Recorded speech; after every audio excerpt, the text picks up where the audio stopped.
Moments ago, inside the House of Lords of British Parliament, you spoken in the heart of British democracy have to say to lawmakers and power holders. As a lawmaker, you want to legislate your way out of problems. The lawmaker will fail and precious time will keep ticking away. The climate crisis, for example, and the lawmakers have to acknowledge that, is a problem of internal order. It is not an emissions problem, it is a consciousness problem. Does your message change with the audience, or is the truth the same for all? So yes, it can be presented in a way that is suitable to a particular audience, but the core message does not change, and if the core message is changing, then it's salesmanship, not scholarship. If you had to sum up this UK journey in one sentence for people watching in India, what would it be? I would request now Europe is listening, now the academics are listening, Cambridge and Oxford and LSE are listening. When will India listen? When will India listen? Moments ago, inside the House of Lords of British Parliament, you recited Astoma Sat Gamaya Tamsoma Jyote Gamaya. Led me from the unreal to real, from darkness to light. What does this Upanishadic prayer spoken in the heart of British democracy have to say to lawmakers and power holders? This has to say something that will be a bit uncomfortable to all lawmakers, whether British, Indian, or from any other place. See, as a lawmaker, you want to legislate your way out of problems. As a lawmaker, you are looking at people, systems, objects, and trying to put them in some kind of order with the hope or objective that if I can do things with stuff as it appears on the outside, problems can be solved. Please look at the structure of the verse. Asatoma Satagamaya, Tamsoma Jyotirgamaya, Mrityorma Amritam Gamaya. This is a prayer. This is a prayer. And what does prayer by definition mean? It means there are things that you cannot do with power, and that's where something else other than power is needed. So the prayer is saying that the lawmaker has to realize that not all problems can have legal, policy or technical solutions, and the lawmaker has to realize that. Otherwise, the lawmaker will be okay with letting the darkness within remain, whether it's the darkness within the lawmakers' own interiors or the darkness within the population in general. The lawmaker will say, I'm fine with darkness and I want to solve the problems of the world using legal measures because I'm a lawmaker. That's the tool that I have, the law. The lawmaker will fail and precious time will keep ticking away. Like in the case of the climate catastrophe, we are trying legal problems. Certain problems are not problems of material, problems of substance, problems of external order. The climate crisis, for example, and the lawmakers have to acknowledge that, is a problem of internal order. It is not an emissions problem, it is a consciousness problem. So that's what the verse has to say. Prayer here simply means honesty. Prayer here simply means I have surrendered when it comes to external pursuits because I have realized that there is something that cannot change by external chase. And who's that one? What's that thing? The chaser. How will the chase change the chaser?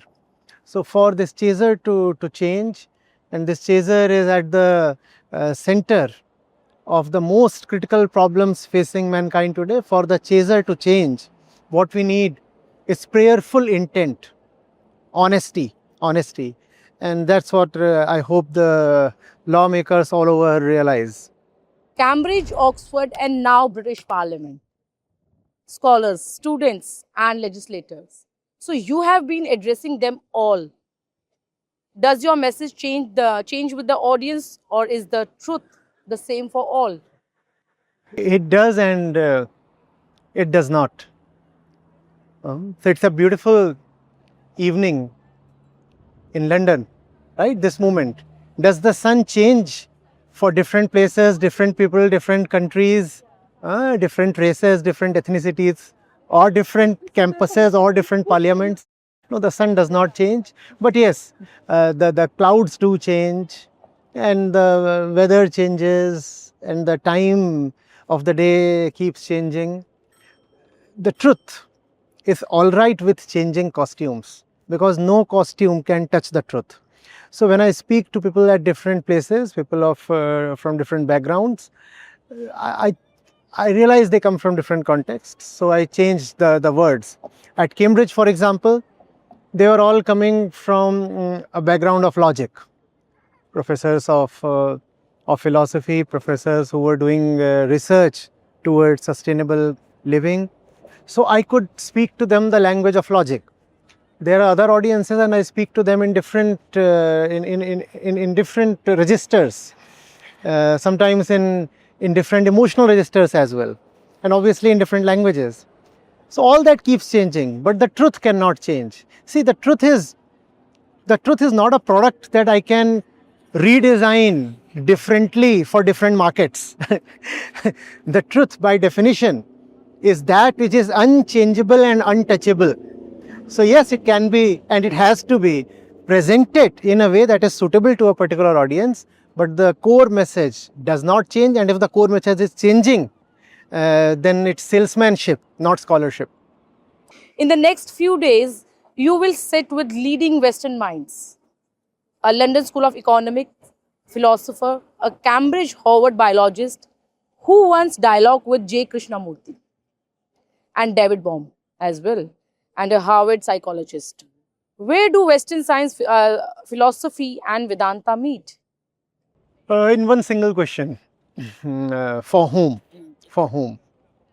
They do not meet in the way it's been commonly practiced today, with Vedanta being presented as a material science, and people are trying to put in quantum physics and all kinds of things to prove Vedantic theory. Not in that way, nor is it needed that science be put to the inner world, but the meeting has to be there. You see, at some point in the last quarter of the last century, physics met this peculiar problem. The observation could not be separated from the observer, right? So the question for whom has now become a question of the empirical sciences as well, right? We talk of reality, but all this is for whom?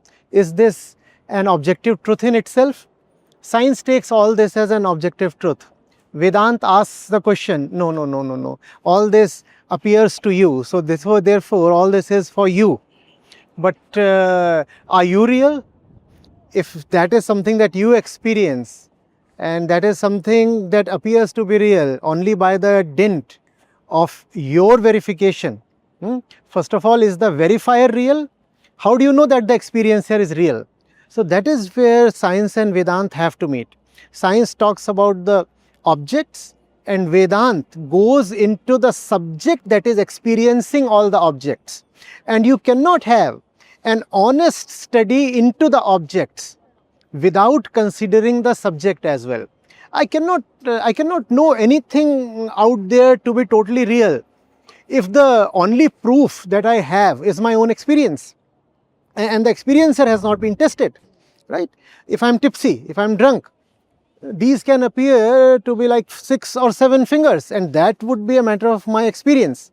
So does everything in experience bear out as real? Not really. So that's the question Vedanta keeps asking, and that's a question not just at the interface of Vedanta and physics, but also at the interface of Vedanta and psychology, Vedanta and philosophy, Vedanta and neuroscience, Vedanta and all sciences that probe the external world. So Vedanta is inevitable. You cannot progress in any field, any science, anything academic or personal, without meeting the question koham, who am I, for whom is all this? So you have two invitations at London Climate Action Week, Europe's largest climate gathering with policymakers, financiers, and business leaders.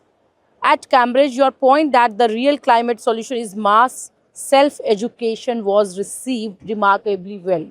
So, do you expect the climate establishment to be as a respective? Yeah, see, my responsibility is to present the truth with utmost honesty and not count the applause, and obviously not the brickbats or abuses, right? Uh, I do not see uh, myself exercising any sovereignty over how the other would receive me, right? So, you see, there are places, for example, I just mentioned Cambridge. Cambridge, it was received well because the professors there, the academic fraternity, the whole audience there could follow a line of argument right to the end without flinching. So I could speak to them, and that involves honesty. There is a chain of logic, and you are probing each link of it, and if it appears to be fine, then you continue walking along. So, that's what I can present, something that is not deniable, something that is not irrefutable, but whether or not the other would still honestly accept it, acknowledge it, let alone surrender to it, that is not in my province. Though, well, you see, there is something beyond responsibility. I said my responsibility is to present the naked truth, but beyond responsibility is the matter of love. And love sometimes makes me guilty of trying to make other people responsible, trying to make other people receptive. Though as a matter of principle, that's something I cannot do, that's something nobody can do, because that is something that has to be done by each individual for herself. I cannot force somebody to acknowledge the truth. I can at most present the truth, stand there patiently, saying, please, this is how it is, this is the mirror, look into it, acknowledge it. But beyond that is, I would also like to add something here. You see, you said climate fraternity. There is a lot of funding, there are a lot of careers there, and just so many conferences continuously. There is just so much at stake, so much at stake. And all of that is going in the direction of proving that egoic solutions can eventually work. That you can change one sector of the external world while keeping all the others as they are. That you can change the world without changing yourself. So there is a lot of money involved there, and there is a lot of respect involved there. There is so much at stake there. So if what I am saying is acknowledged, then a lot would be threatened and a lot might collapse. So I guess it's going to be difficult for entrenched and vested interests to acknowledge, accept what I am saying. What I am saying is your policy measures won't work. What I am saying is without mass self-education, you are not going to succeed. What I am saying is all the green technologies put together are not going to be the answer to the climate crisis. You can make every single engine in the world many times more efficient, and that is not going to have any impact on the hunger of human desire. In fact, as you make machines more efficient and technology is greener, you will find the human desire rising, not just in proportion, but beyond proportion, to consume the world even faster. The result, net aggregate result, you will find like it happens in the Jevons paradox, that with every gain in efficiency, you are only increasing pollution beyond what the efficiency gain could reduce. So, the evidence is there, but because there is so much personal interest at stake, so I don't think that they are going to easily acknowledge that I'm not saying that you should not have EVs, that you should not have green technology, that you should not have green tax and other policy measures. I'm not saying that. What I'm saying is all that is going to prove insufficient in the face of the insatiable human desire. And I don't think that's going to be easily acknowledged, though I really pray that it is acknowledged, because the very future of the planet, and not just our species, but the billions of other innocent species that are at stake. So I pray that they do see truth for where it is. Watkins is one of the London oldest bookstore and for nearly 130 years a doorway to Eastern wisdom for Western seekers. It has named you among the world's most influential spiritual philosophers. So what would you to want a young British seeker to find in your books? Not Eastern wisdom, not exotic jewels from the Orient, not mystical gems from India that he can wear on his traditional British lifestyle. No, not that. If I am to gift something to a young person from Britain, it's a mirror I would gift. So I'm not bringing any particular principle here. Information, no hidden knowledge at all. I'm not claiming I have any hidden knowledge. In fact, the rooms I have been speaking in, they are terribly well informed. they they carry more knowledge than most other places, and information is not what is in scarcity. What is lacking is honesty. So that's what I'm bringing here, and I'm saying that there is no alternative to that. That honesty that I sometimes call as love, sometimes as intent. I'm here to disappoint people. I want to tell them that without that love, without that honest intent, your other ways are just not going to succeed. So yes, I'm here to make people feel uncomfortable, though I'm surprised that they are saying that they wanted to be made uncomfortable. They are saying that they have had enough of saccharine, and they wanted to hear the naked truth, even if it tastes bitter. So that's my job, the mirror. Parliament today. Oxford and Cambridge behind you. LSE, King's London Climate Action Week. And Watkins ahead. If you had to sum up this UK journey in one sentence for people watching in India, what would it be? I would request and gently tease my Indian brothers and sisters. Now Europe is listening. Now the academics are listening. Now the writers and philosophers are listening. Cambridge and Oxford and LSE are listening. When will India listen? When will India listen? But that was the lighter part, just in a joking way. See, the real thing is, yes, we all feel a certain pride when somebody comes from India and carries the message of India to a foreign land. We feel that pride. That pride is all right, but I want you to feel something more important, something more deeply real, real gladness, real joy. And real joy lies in seeing that it's not a principle, but the very awareness of the self that is reaching foreign shores.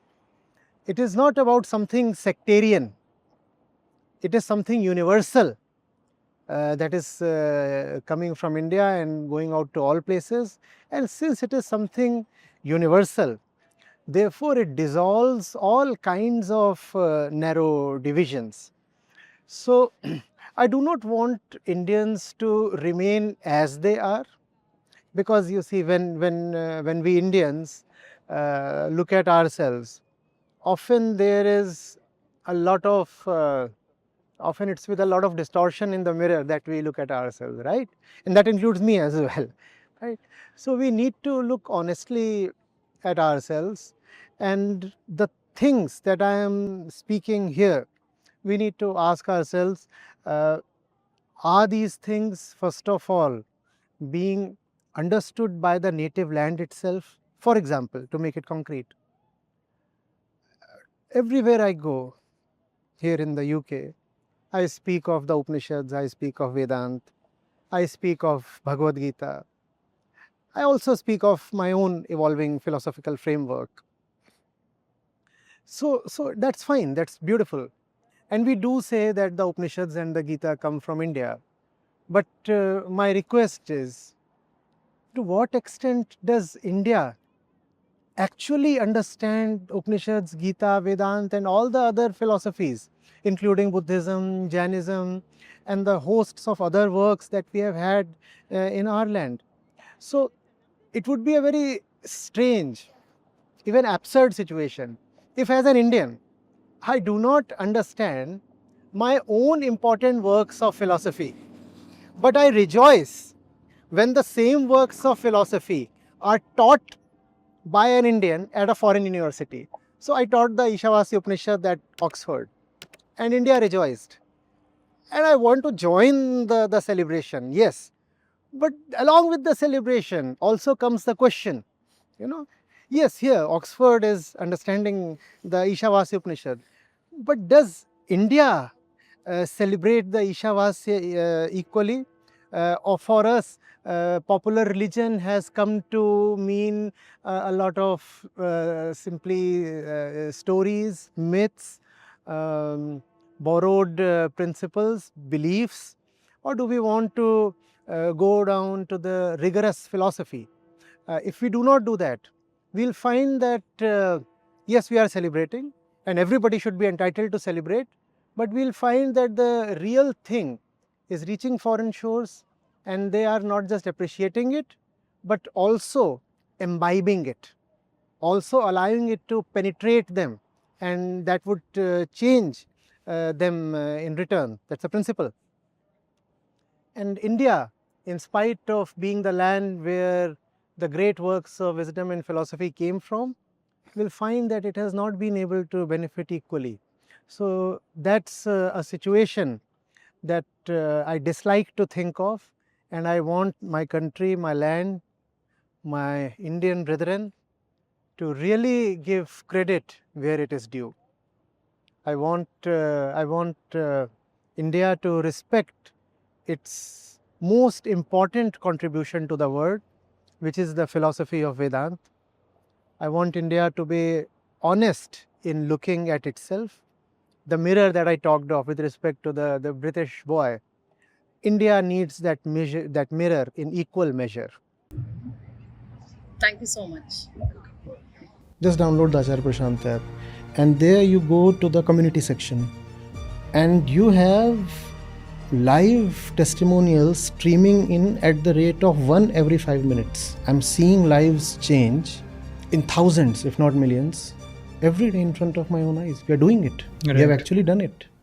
Join the community of more than 2 lakh participants on the Acharya Prashant app. Your first month is completely free. You'll get full access to Gita Mission. On the app, you will get regular live sessions, daily exclusive conversations with Acharya Prashant, access to the vibrant Gita community, wisdom exams, curated news, audiobooks, quotes, and much more. Search Acharya Prashant on Google Play Store or Apple App Store and download now.